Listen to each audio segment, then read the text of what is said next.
Millions of people around the world are now suffering from hunger as a result of the COVID-19 contagion.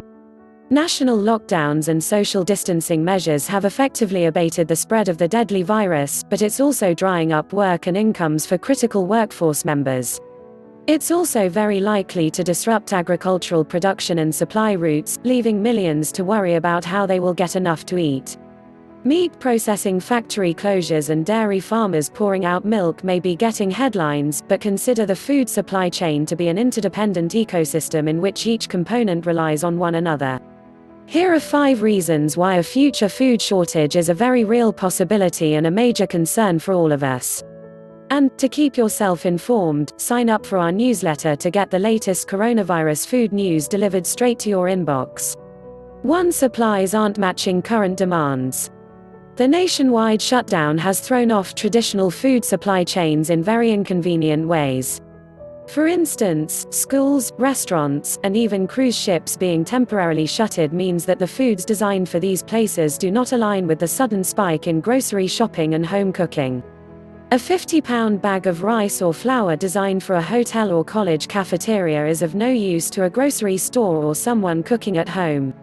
This also applies to food and beverages designed for restaurants, bars, and food courts that are currently closed. For example, the Wall Street Journal recently reported that nearly 1 million kegs of beer are going stale because no bars and restaurants are open to take them. 2. Food processing factories are shutting down. A number of meat processing plants have recently shut down due to outbreaks of the coronavirus in these facilities. Smithfield Foods, the largest pork producer, shut down their Sioux Falls plant earlier in April.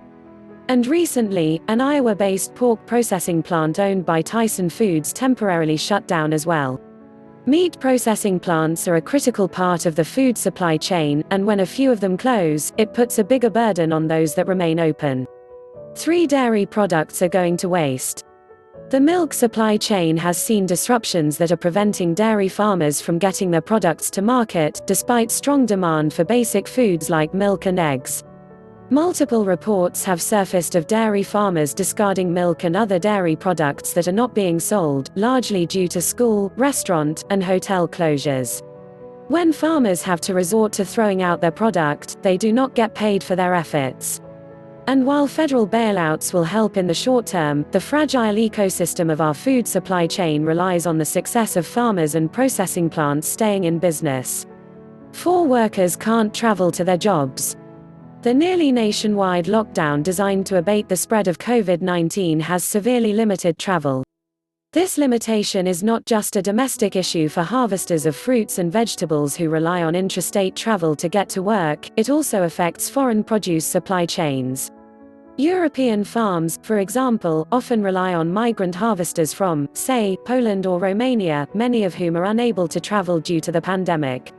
5. Exports have been halted or slowed. The exportation of basic foods, like rice from Vietnam, has slowed considerably due to coronavirus-related travel restrictions and lockdowns. Nearly every part of the importing and exporting process has been shut down or severely stressed by coronavirus concerns, which has serious implications for countries who are overly reliant on imported foods. As time goes on, these problems will likely grow, putting a significant strain on the global food chain. However, with the hope that states and countries are slowly beginning to reopen, or are coming up with creative and innovative ways to address these issues, these may just be temporary or short-lived problems.